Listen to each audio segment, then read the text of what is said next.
واحتسابا غفر له ما تقدم من ذنبه صدق الله العظيم وصدق رسوله النبي الكريم ونحن على ذلك لمن الشاهدين والشاكرين والحمد لله رب العالمين.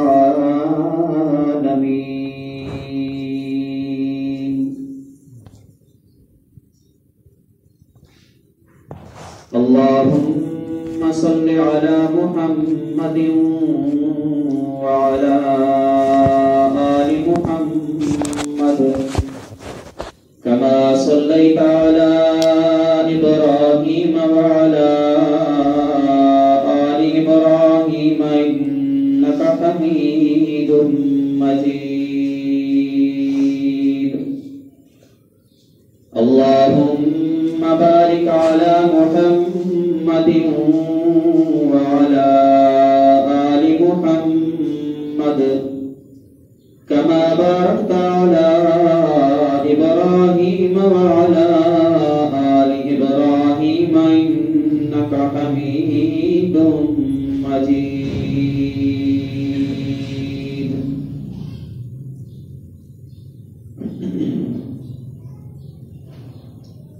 ڈوب رہا تھا گناہ کے چناب میں، ڈوب رہا تھا گناہ کے چناب میں، ایسے میں بچانے رمضان آ گیا. ناقابل برداشت تھی ضمیر کی ملامت، ناقابل برداشت تھی ضمیر کی ملامت، دل نور سے نہلانے رمضان آ گیا. فریب دنیا میں ہو رہا تھا مائل، فریب دنیا میں ہو رہا تھا مائل، حق روپ کو دکھانے رمضان آ گیا. عتاب زندگی میں الجھا ہر نفس، عتاب زندگی میں الجھا ہر نفس، نور رحمت کا پھیلانے رمضان آ گیا. ایمان پر جم رہی تھی راتوں کی سیاہی، ایمان پر جم رہی تھی راتوں کی سیاہی، ایک نئی سحر دکھانے رمضان آ گیا. امید تھی حشر میں شرمندگی تنویر، امید تھی حشر میں شرمندگی تنویر، یقین سے بخشوانے رمضان آ گیا.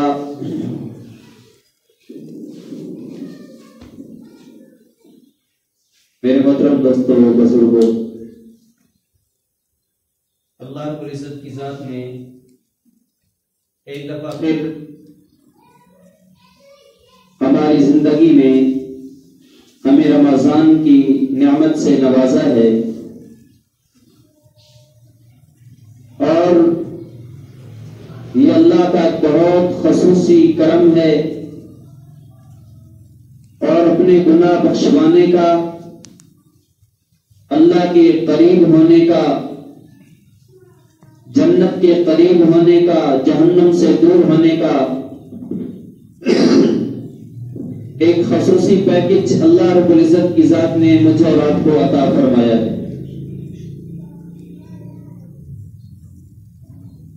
نیکیوں کی قیمت اس کے اندر اللہ کی ذات بڑھا دیتے ہیں، بڑھائی جا چکی ہے، اور اللہ رب العزت کی ذات ہر روز خود اعلان فرماتے ہیں هل من مستغفر فاغفر له،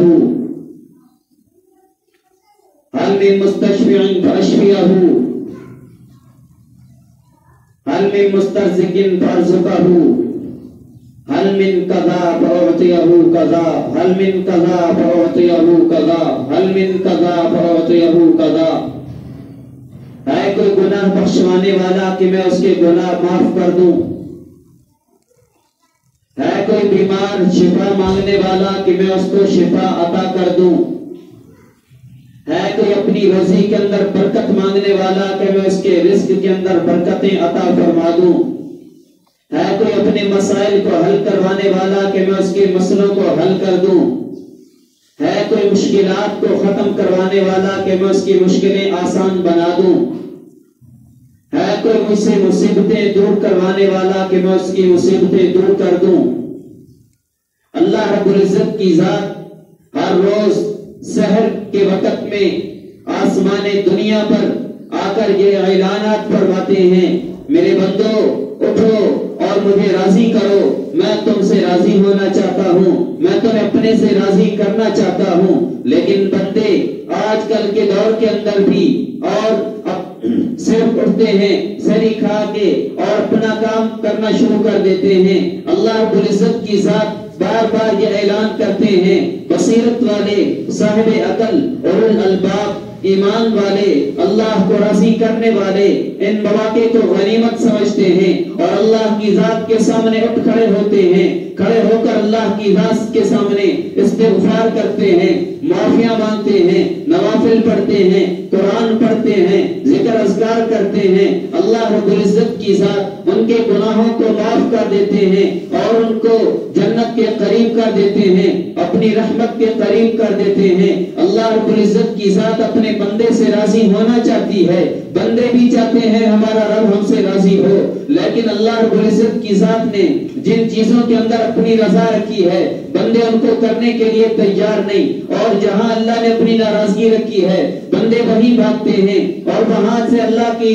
خوشنودی کو، اللہ کی رضا کو مانگتے ہیں۔ اللہ رب العزت کی ذات نے اپنی اطاعت کے اندر کامیابی رکھی ہے، بندے کامیابی تلاش کرتے ہیں دنیا کے اندر کہ دنیا مل جائے گی کامیاب ہو جائیں گے۔ دنیا کے اندر اللہ کی ذات نے کامیابی نہیں رکھی، بلکہ اللہ کی ذات فرماتے ہیں، حدیث کے اندر آتا ہے، اللہ کے نبی صلی اللہ علیہ وسلم نے فرمایا کہ اگر اللہ رب العزت کے ہاں دنیا کی قدر و قیمت ایک مچھر کے پر کے برابر بھی ہوتی، اللہ رب العزت کی ذات کسی کافر کو ایک گھونٹ پانی کا بھی نہ دیتے۔ لیکن ہم دیکھتے ہیں اللہ رب العزت کی ذات نے کافروں کو مال زیادہ دے رکھا ہے، مسلمانوں کے پاس کم ہے۔ کیا وجہ ہے کہ اللہ رب العزت کی ذات نے دنیا کو رحمت کی چیز نہیں بنایا۔ دنیا تو ہر ایک کو مل جاتی ہے، من کان یرید حرث الآخرۃ نزد لہ فی حرثہ، جو آخرت کی دنیا کو، آخرت کی کھیتی کو چاہتا ہے اللہ رب العزت کی ذات اس کی کھیتی کے اندر اضافہ فرماتے چلے جاتے ہیں،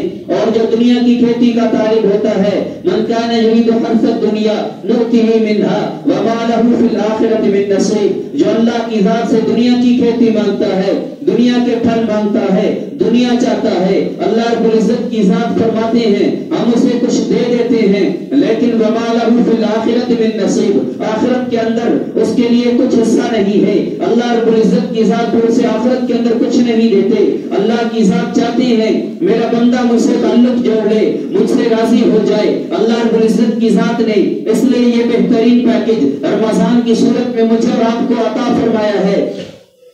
اور پھر رمضان کا چاند جب نظر آتا ہے یہ پیکج لگ جاتا ہے اور پورا سال حدیث شریف کے اندر آتا ہے اللہ رب العزت کی ذات رمضان کے لیے جنت کو سنوارتے ہیں، ہر روز سنواری جاتی ہے، ہر روز جنت آراستہ کی جاتی ہے، اور جب رمضان آتا ہے جنت دعا کرتی ہے اے اللہ کچھ بندے میرے لیے مقرر فرما دے کہ میں ان کا گھر بن جاؤں۔ جنت کی حوریں یہ اللہ کی ذات سے دعا مانگتی ہیں اے اللہ ایسے نوجوان، ایسے مسلمان تم ہمارے حصے میں کر دے کہ جو تجھے راضی کرے اس مبارک مہینے کے اندر، اور ہم ان سے شادی کر لیں، تو ان کی ہمارے ساتھ شادی فرما دے۔ جو بندہ بھی اس رمضان کے مہینے میں اللہ کو راضی کرتا ہے، اللہ کی رضا چاہتا ہے، اللہ کی عبادت کرتا ہے، اپنے گناہ بخشواتا ہے، اللہ رب العزت کی ذات 70 حوروں سے اس کی شادی فرما دیتے ہیں۔ اللہ رب العزت کی ذات کا یہ فیصلہ ہے، اور جو بھی اللہ کو راضی کرنے کی فکر اور کوشش کرتا ہے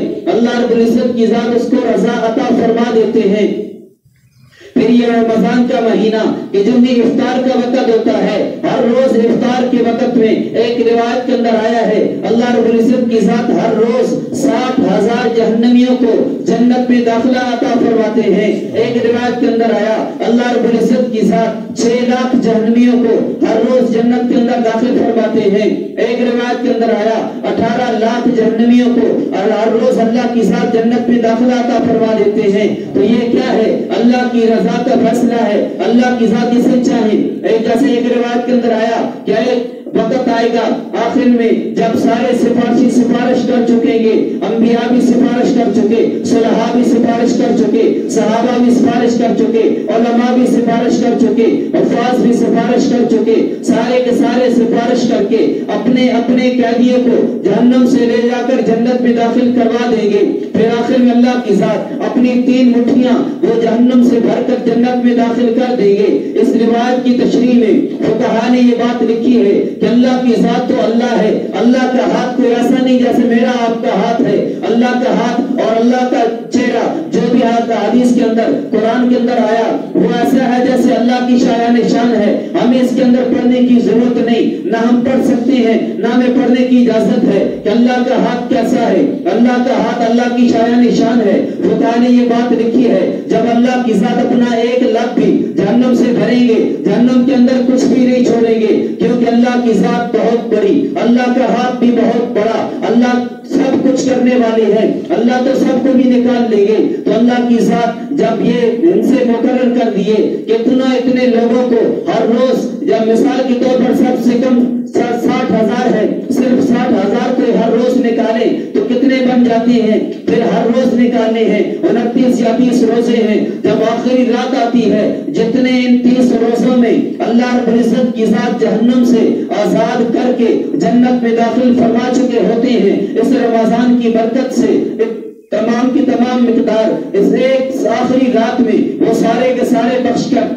اور اتنے لوگ وہ جہنم سے نکال کر جنت میں داخل کر دیے جاتے ہیں۔ یہ اللہ کا فیصلہ ہے، وہ سمد ذات ہے، وہ بے پرواہ ذات ہے، اسے کوئی پوچھنے والا نہیں۔ فلاں کو جنت میں داخل کیوں کر دیا، فلاں کو جہنم میں داخل کیوں کر دیا، فلاں کو نیک کیوں بنا دیا، فلاں کو برا کیوں بنا دیا، اللہ فلاں کو انسان کیوں بنایا، فلاں کو جانور کیوں بنایا۔ اللہ رب العزت کی ذات سے کوئی پوچھنے والا نہیں۔ ہمیں اللہ کی ذات کا شکر ادا کرنا ہے کہ اللہ کی ذات نے ہمیں انسان بھی بنایا، اللہ کی ذات نے ہمیں مسلمان بھی بنایا، مسلمانوں کے گھروں میں پیدا بھی فرمایا، ایک نیک سیرت ماحول بھی عطا فرمایا، رمضان کا مہینہ بھی عطا فرمایا، کلمہ طیبہ پڑھنے کی توفیق بھی عطا فرمائی، اپنی رضا کا پروانہ بھی عطا فرمایا۔ من منت منے کی خدمت سلطان ہمی کنی، منت شناس ازو کہ بخدمت بداشتک۔ تو بادشاہ کا احسان سمجھ کہ بادشاہ نے تجھے اپنی خدمت میں لگایا، تو بادشاہ پہ احسان نہ جتلا کہ بادشاہ کی خدمت کر رہا ہے۔ اگر ہم اللہ کی عبادت کر رہے ہیں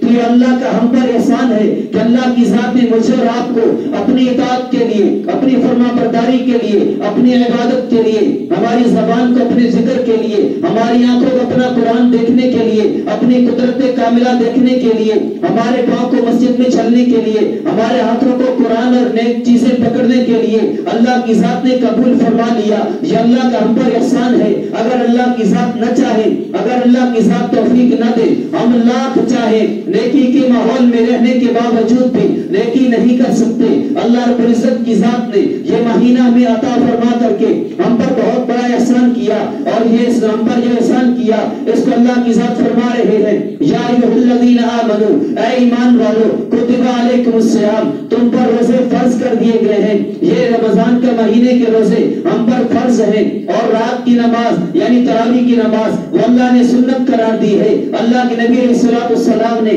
حدیث مبارکہ کے اندر یہ بات ہمیں بیان فرما دی ہے کہ یہ مبارک مہینہ تم پر آ رہا ہے، یہ دن کے روزے تم پر اللہ نے فرض کیے، رات کے نوافل تراویح یہ تم پر اللہ کی ذات نے فرض کی ہے، سنت یہ فرض نہیں، یہ سنت تم پر مقرر کر دی ہے۔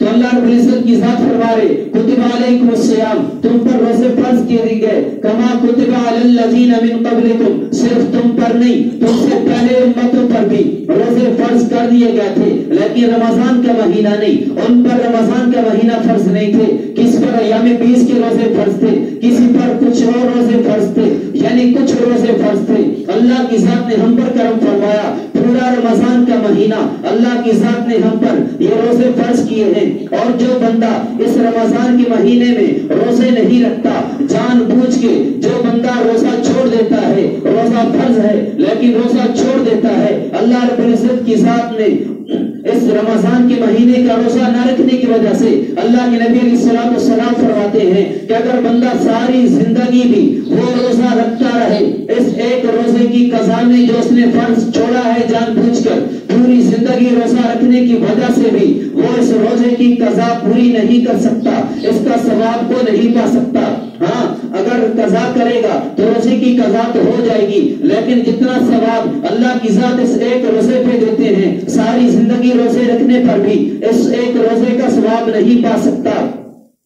اور جیسے اس رمضان کے مہینے میں نیکیاں بڑھ جاتی ہیں اور نیکیوں کا لیول بہت اوپر چلا جاتا ہے، ایک نفل فرض کے برابر ہو جاتا ہے، ایک فرض 70 فرضوں کے برابر ہو جاتا ہے، جیسے نیکیاں بڑھ جاتی ہیں، ایسی اس رمضان کے مہینے میں جو بندہ کوئی گناہ کبیرہ کر لیتا ہے، اللہ رب العزت کی ذات اس کو گناہ بھی اور زیادہ عطا فرماتے ہیں، کیونکہ ایک مثال ہے کہ جیسے چھوٹی گاڑی پر بندہ سوار ہو، سائیکل پر سوار ہو کے جا رہا ہو، تو سفر بھی آہستہ ہوتا ہے، لیکن گرتا ہے تو چوٹ بھی نہیں لگتی، گرنے کا ڈر، خدشہ اور ڈر بھی کم ہوتا ہے۔ اور ایسے ہی جب بندہ کسی بڑی گاڑی پر سوار ہو، کار پر سوار ہو، ایکسیڈنٹ ہوگا، سفر تو جلدی ہو جائے گا، اس کا فائدہ بھی زیادہ ہے، خدا نخواستہ ایکسیڈنٹ ہو جائے نقصان بھی زیادہ ہے۔ اس سے بڑی گاڑی پہ جائے، ہوائی جہاز میں سوار ہو تو وہ گھنٹوں کا فاصلہ منٹوں میں طے کر لیتا ہے، سیکنڈوں میں طے کر لیتا ہے، لیکن اس جہاز سے جب بندہ گرتا ہے خدا نخواستہ تو اس کا نقصان بھی بہت زیادہ ہوتا ہے، بندے کی ہڈی پسلی بھی نہیں ملتی۔ ایسے یہ رمضان کا مہینہ بندہ سمجھ لے، اس رمضان کے مہینے میں جیسے نیکیوں کا ثواب بڑھا دیا جاتا ہے، ایسے ہی گناہ کا گناہ بھی وہ بڑھا دیا جاتا ہے۔ اس لیے اس رمضان کے اندر خاص طور پر گناہوں سے بچنا چاہیے۔ اگر بندہ گناہوں سے نہیں بچ رہا، اور رمضان کا روزہ صرف یہ نہیں کہ صرف صبح اٹھنا ہے، سحری کھانی ہے، دعا پڑھ لینی ہے، دعا پڑھ کے اس نے بھوکا رہنا ہے، پیاسا رہنا ہے، قریب بیوی کے نہیں جانا، صرف یہ روزہ نہیں بلکہ جھوٹ اور غیبت، بغض، عناد، یہ جتنی بھی برائیاں ہیں، چوری چغلی، ان سب کو چھوڑنا، یہ بھی رمضان ہمیں اس بات کا درس دیتا ہے۔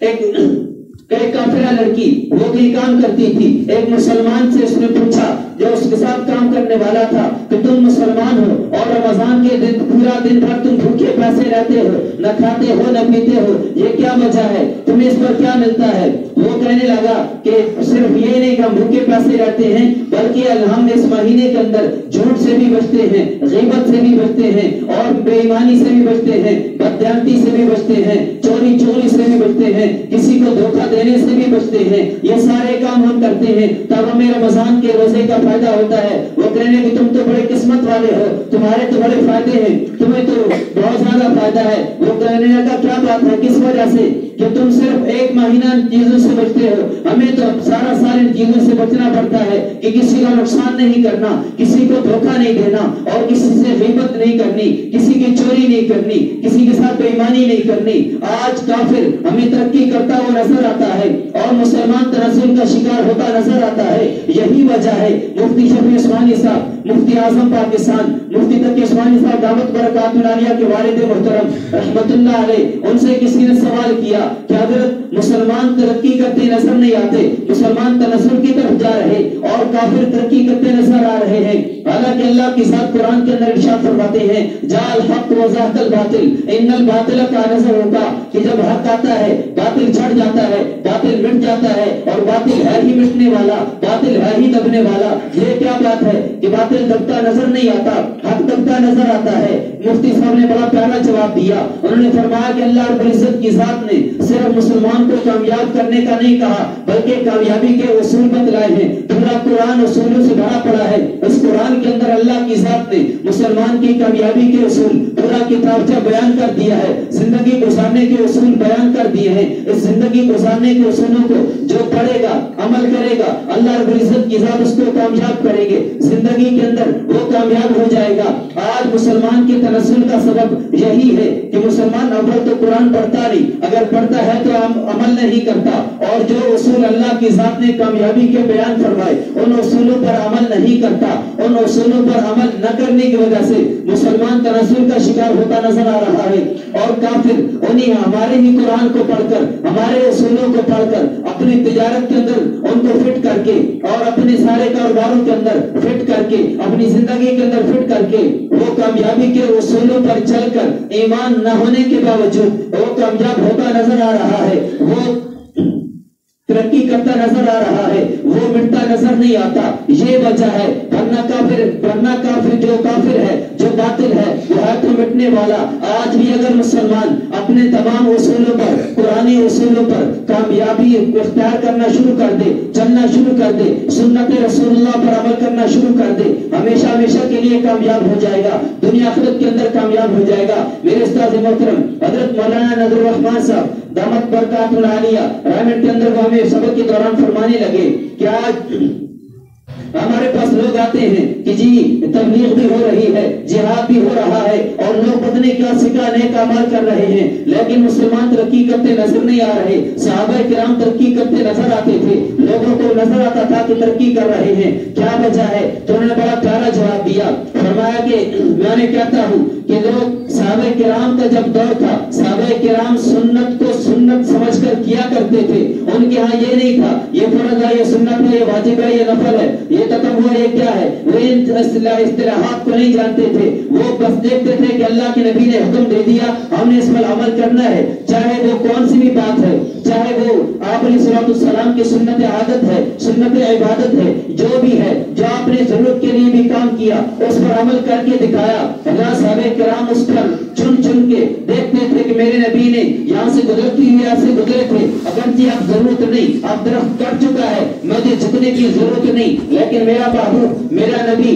میرا آخری نبی وہ یہاں سے جھک کے گزرا تھا کیونکہ درخت تھا، اب یہاں درخت تو موجود نہیں، لیکن میں سیدھا ہو کے گزر نہیں سکتا کیونکہ میرا نبی ایسے جھک کے گزرا تھا، اس لیے وہ سنت کو تلاش کر کے سنت پر عمل کرتے تھے، سنت کو سنت سمجھ کر کرتے تھے، کامیاب ہوتے تھے۔ اور آج کا مسلمان سنت کو سنت سمجھ کے چھوڑ دیتا ہے، داڑھی رکھنا سنت ہے جی اس لیے میں نے چھوڑ دی، اور حالانکہ داڑھی رکھنا تو سنت ہے بھی نہیں، داڑھی رکھنا تو واجب ہے، اور یہ اس کو سنت سمجھ کر سنت کہہ کر چھوڑ دیتا ہے،